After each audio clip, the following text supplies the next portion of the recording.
The worst thing that could happen to somebody after getting off a flight happened to a couple of us. And I will never forget Tommy, Kristen, Cassie, and I looking at each other when it happened. And just the sheer look of this cannot be occurring, wiping over all of our faces when it happened. The only thing I could think of is, can we guess? Sure. Is that your bags didn't arrive? No. Okay. Yeah, you had to save another life. No. Oh my gosh, I forgot about that.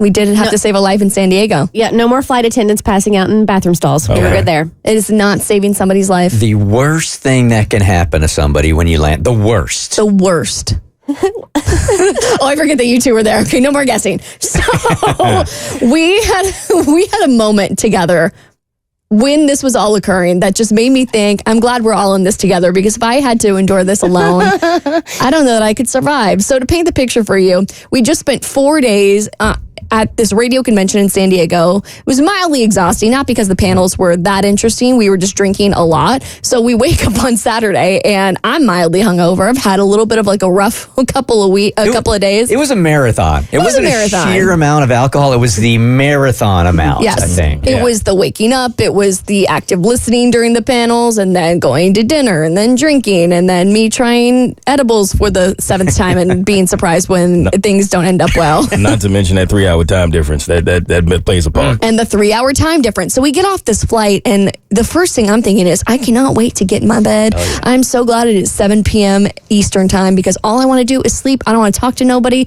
I don't want to see anybody. I'm so glad that I get to go home to an empty apartment. So we get our bags. Thank God our bags are there. We're thrilled.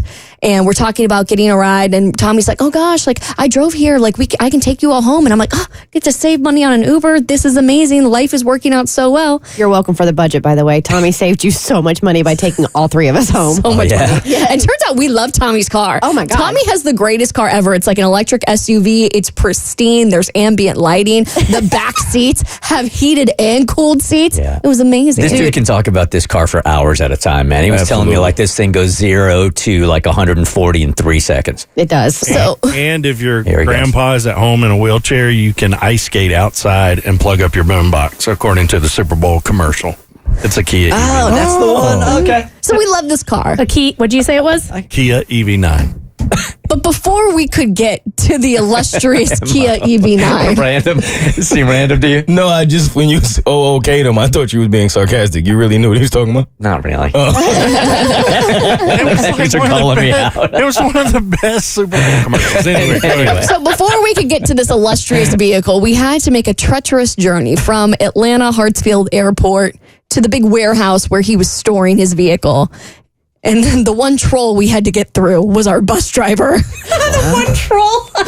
We had to answer several riddles. He was not a troll. He was an angel that was just very excited.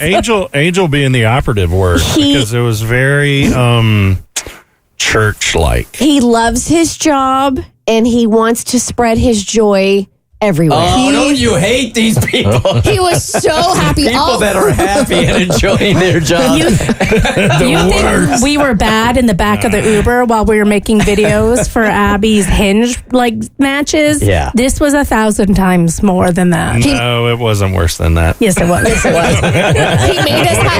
He made us have a group verbal handshake. So he said that anytime that we saw each other out and about, which when were we going to see these other randos in the bus that we were on? He goes, you need to look each other in the eye and go, what's up? No, he didn't. And then he made us all do, what's up? That's throwback for real. I was shocked. Because I know Kristen's married to Bart. And if Bart had been up in here, he would have come unglued. And I was genuinely surprised, Kristen, at how you reacted to this, because you took it on and you embraced it. I did embrace it because it's not often. Well, here's the reason why. Bryant was a lovely individual. Yes, I remember his name.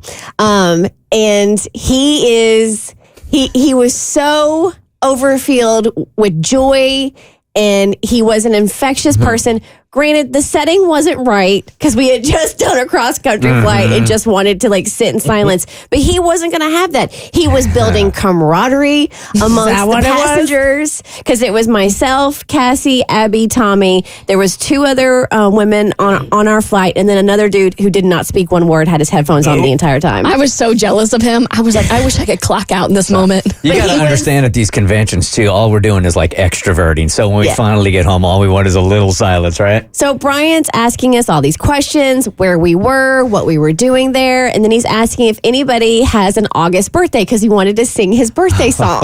Oh, wow. But nobody said they had a birthday in October. And then he's like, any anniversaries? And then Abby from the back goes, we were at a funeral.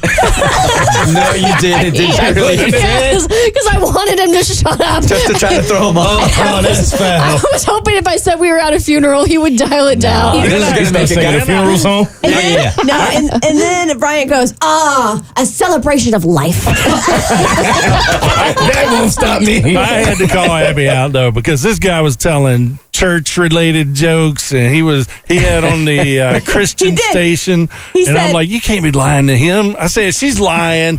His joke was, let's make like a shepherd and get the flock out of here. Come on, fam. Amazing. I couldn't he was putting so much effort, and it's obvious he cares about his job and he just wants to make other people smile. So I went with it. Man, he's got to learn to read the room. No one on that, but Kristen was holding it together, and in part, I think also for me because my husband was supposed to pick me up with a hamburger in hand, and that was the important part, not him and the kids, the hamburger, because I was starving.